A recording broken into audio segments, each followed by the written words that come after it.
Partai Bulan Bintang, Saudara, PBB secara terang-terangan mendorong nama Gibran Rakabuming Raka sebagai bakal cawapres Prabowo Subianto. Selain itu, PBB juga meminta Gibran untuk tidak ragu keluar dari PDIP. Kenapa bisa muncul ini, nama Gibran ini? Kita tanyakan hal ini bersama saya sudah hadir Sekretaris Jenderal Partai Bulan Bintang yang juga adalah Wakil Menteri Ketenagakerjaan, Pak Afrian Syahnur. Pak Sekjen, apa kabar? Baik, alhamdulillah. Jadi kenapa sampai muncul nama Gibran Rakabuming Raka di antara begitu banyak kepala daerah muda berprestasi juga, bahkan ada juga yang dari dalam koalisi Indonesia Maju. Kenapa nama Gibran yang Anda keluarkan? Ya, tentunya kami sudah memilih Pak Yusril. Nah, tetapi dalam perjalanannya, ya kan, ada second opinion yang kita siapkan juga seandainya memang Pak Yusril belum bisa diterima oleh semua partai koalisi Indonesia Maju. Karena masing-masing koalisi Indonesia Maju ini kan punya jago, ya kan. Setelah beberapa waktu ini berseliweran beberapa nama, ya, muncul juga nama Pak Mas Gibran sebagai calon wakil presiden alternatif, ya, yang digaung-gaungkan. Kemudian banyak juga poster-poster yang sudah dipasangkan Pak Prabowo dengan Gibran, ya kan.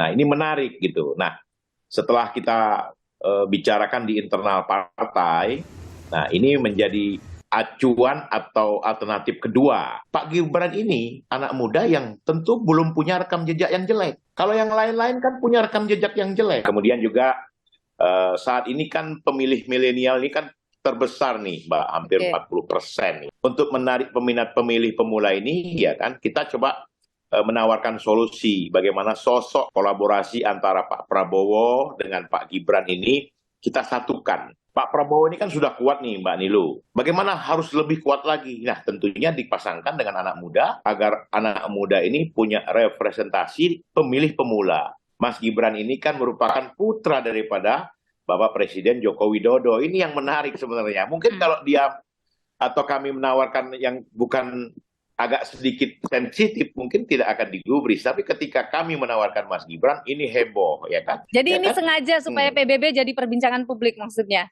Ya, salah satunya jadi perbincangan publik tentunya. Jadi kalau misalnya Gibran Rakabuming Raka bukan putra Jokowi, PBB belum tentu akan mengusulkan namanya? Ya, salah satu alternatifnya ya karena beliau putra Bapak Presiden. Makanya kita usulkan. Dengan harapan juga kalau betul-betul Mas Gibran bisa melewati syarat konstitusi, ya umur, ya kan diizinkan umur 35 tahun ke atas misalkan. Kemudian beliau cukup partai yang memberikan dukungan, ya PT-nya 20%. Tentunya ini hal yang sangat menarik buat PBB tentunya. Jadi Anda mendukung MK untuk menurunkan batas usia cawapres? Tahun 2003, itu dulu usia capres cawapres itu 35 tahun loh. Kemudian karena ada undang-undang yang melakukan revisi terhadap undang-undang, naik menjadi 40 tahun. Jadi intinya kita tidak usah menyaksikan selagi ada konstitusi yang memungkinkan, ya. Tapi begini, Anda sendiri tahu kan bahwa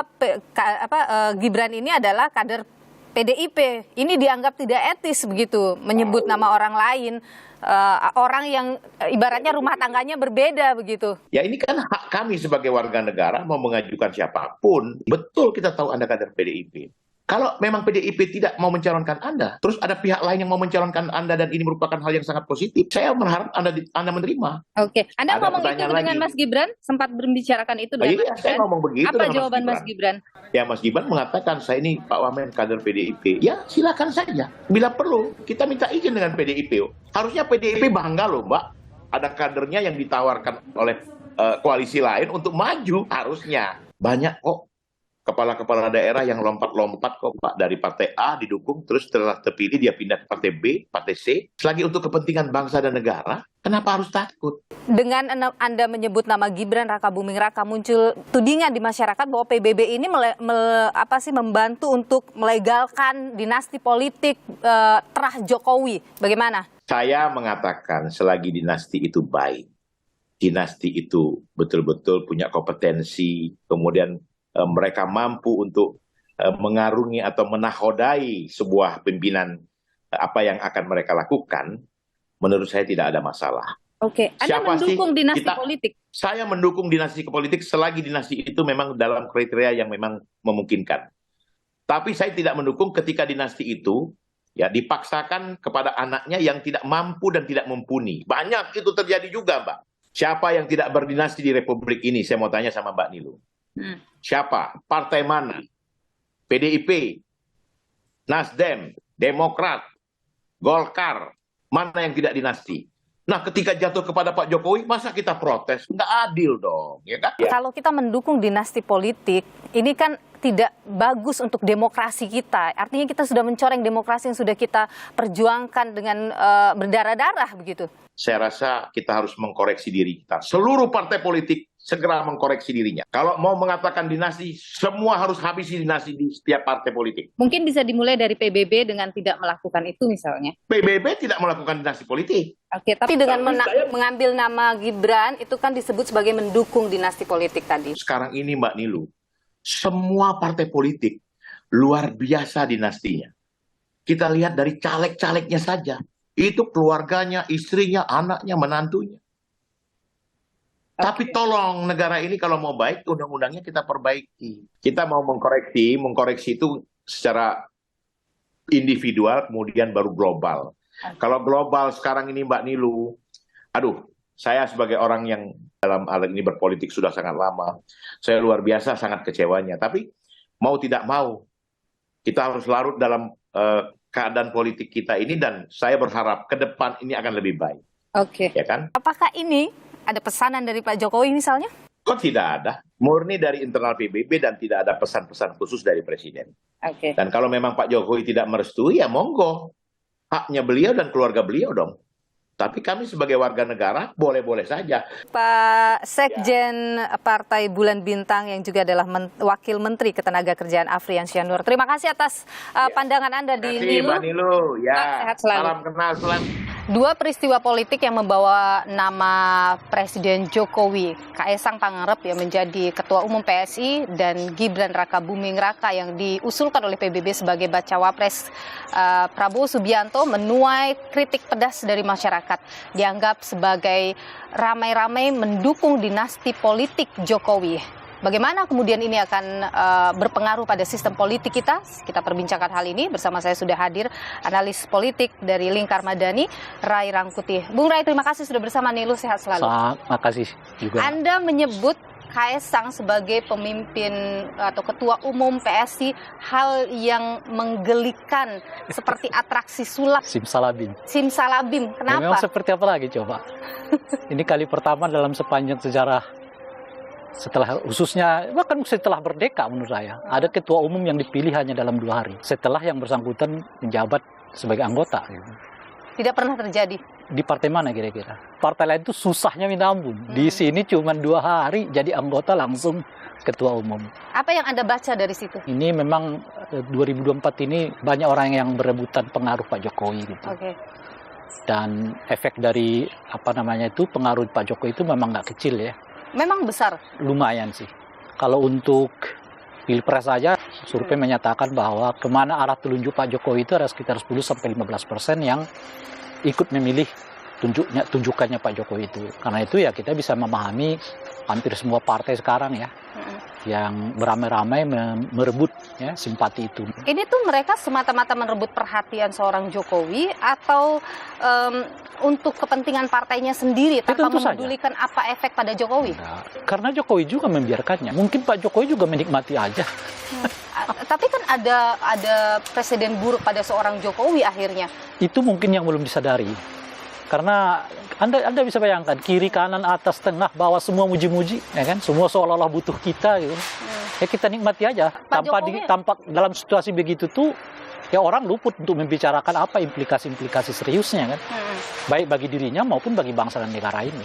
Dan kalau Anda melihat implikasi paling buruk bagi seorang Jokowi atas peristiwa yang terjadi belakangan? Dia bisa kehilangan kepercayaan publik dan saat yang bersamaan dia kehilangan tanda kutip ya pelindung terbesarnya. Dalam ini ada rumah besarnya adalah PDI Perjuangan. Dan itu menurut saya kehilangan yang bukan kecil. Itu kehilangan besar bagi seorang Jokowi. Kehilangan besar. Itu sekarang ini saja. Orang masih sulit mengekspresikan itu, tapi pasca dia nggak berkuasa, itu akan terjadi. Kalau misalnya dia kemudian kehilangan rumah besarnya tadi PDI Perjuangan, tapi dia dapat rumah baru, bagaimana? Ya pakai logika aja deh. Kalau kau mau cari kawan, kau cari kawan orang gede apa orang kecil gitu loh kira-kira. Anda menilai apa yang dilakukan oleh Presiden Jokowi ini untuk show off mungkin kepada PDIP, kepada Bu Mega bahwa Nggak saya sebanding juga. Mungkin itu terjadi, tetapi sekarang mungkin dia menikmatinya. Tapi ya sampai 2024 beliau kan bukan tidak presiden. Lalu dia kemana? Oh ada partai, itu partai itu kalau lolos parliamentary threshold. Kalau enggak, Anda mau berlindung di sebuah partai yang kursinya cuma 4%, 5% di DPR. Lalu kemudian Anda mau membuka front dengan partai yang dapat 20%. Pakai logika aja itu menurut saya. Oke. Dengan tadi Anda menyebut dia punya pengaruh yang besar, dia masih punya tingkat kepuasan yang tinggi, masih punya dukungan masyarakat tinggi, itu tidak akan besar pengaruhnya bagi PSI misalnya? Ya ada, tapi kan nggak akan tidak sampai besar. melonjak. Karena bagaimanapun ya, orang tetap akan melihat ya siapa yang ditunjuk itu. Jadi apa yang terjadi ini semuanya atas Bahwa mereka permainan juga Jokowi misalnya? bisa ya, bisa tidak. Kan seperti yang kalau ini kompetisi, itu berarti tidak semuanya di bawah skenario Pak Jokowi. Tapi kalau ini konsolidasi, ya itu di bawah Jokowi. Jadi konsolidasi itu artinya nanti Gibran tetap di PDI, Bobi tetap di PDI, Pak Jokowi tetap di PDI, tapi dibentuk skoci baru, namanya PSI kan. Nah dengan begitu dua-duanya bisa running nih. Tapi tidak boleh diperhadap-hadapkan pada dasarnya. Tapi apakah Pak Jokowi mampu melakukannya atau tidak, kita nggak tahu. Tapi kan sekarang ini orang melihatnya PSI itu antara Prabowo ataupun itu nanti mungkin ditaruh lagi ke Ganjar Pranowo. Artinya mau dikatakan seluruh kekuatan politiknya Pak Jokowi dimanapun ia berada itu tetap pusatnya di PDI Perjuangan. Tapi kalau ia adalah kompetisi, nggak bisa dibaca ini antara keluarga dengan presidennya, kadang-kadang bisa beda pilihan meskipun nggak mengemuka di depan publik. Misalnya Kaesang ke Prabowo, Gibran ke Ganjar, apakah bisa dilihat bukan sebagai dia tidak bisa mengelola keluarga, tapi justru sebagai permainan cantik dia untuk bermain di dua kaki tadi? Terus menurut Anda dengan Kaesang itu dia akan bisa kelola Prabowo? Anda itu kalau udah nggak jadi presiden, setengah dari wibawam itu hilang. Dua anak atau tiga ya sama menantunya di politik saat ini. Kalau Jokowi sudah tidak menjabat sebagai presiden lagi, mereka juga akan lemah menurut Anda? Itu udah di mana-mana. Pasti. Ya, coba jelaskan. Mana ada yang powerful lagi setelah nggak berkuasa. Karena itulah mereka merasa perlu mendinastikan kekuasaan itu. Itu yang saya sebut bahwa Kaesang itu jelas-jelas dinasti. Bahwa Bobi itu jelas-jelas dinasti. Karena mereka jadi wali kota, masuk partai, dan saat Pak Jokowi itu menjadi presiden. Masih menjadi presiden. Nah, itu yang kita sebut dengan dinasti itu. Apa dampak politik yang akan terjadi pada bangsa ini dengan apa yang dicontohkan oleh Pak Jokowi? Tujuan demokrasi itu ya jadi setengahnya jadi hilang. Karena salah satu tujuan demokrasi itu kan distribusi kekuasaan. Agar kekuasaan nggak bertumpuk kepada satu orang atau satu keluarga atau satu klan. Dibagilah. Ya kan? Oleh karena itu sirkulasinya dibuat 5 tahunan. Nggak ada alasan yang paling otentik mengapa dinasti itu muncul kecuali karena ingin mempertahankan sumber-sumber kekuasaan dan sumber-sumber kekayaan. Nggak ada yang lain. Emang kamu pikir dengan dinasti itu mau mensejahterakan rakyat? Kalau mau sejahterakan ya bagi itu kekuasaan. Kan sesederhana itu. Bukan diakumulasi. Oke, baik. Ray Rangkuti, analis politik Lingkar Madani. Terima kasih sudah berbagi pandangan di Nilu. Sehat selalu.